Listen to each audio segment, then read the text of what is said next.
ay rated SPG. Striktong patnubay at gabay ng magulang ang kailangan. Maaaring may masiselang tema, lengguwahe, karahasan, sexual, horror o droga na hindi angkop sa mga... Napaisip nga itong si Betsy na wala nang saysay ang buhay niya dahil nga na-ospital nga siya sa kapahamakan dulot nga ng foreigner na dinate niya dahil nangahangad nga itong si Betsy na makarating nga ng US.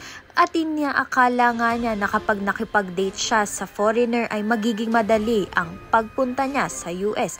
Ngunit naging kabaliktaran dahil naging kalbaryo nga ang buhay niya at na-ospital pa nga siya. Kaya naman nga't dahil sa nangyari, mapapayag nga kaya ni Gerald itong si Gina na mapakasalan siya. Dahil ayun naman nga ang kagustuhan ni Betsy na mangyari para nga makarating na nga agad itong si Gerald sa US. Kaya naman nga't napapaisip nga itong si Gina.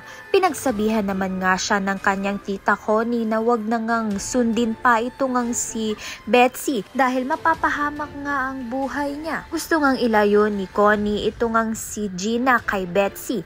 Subalit matigas nga ang ulo nito ni Gina dahil kapatid na nga ang turing niya dito kay Betsy. Ngunit lingid nga sa kaalaman nito ni Gina ay kayang-kaya nga siyang traidorin nito ni Betsy. Kagaya nga ng ginawa niya noon nung mga bata pa sila.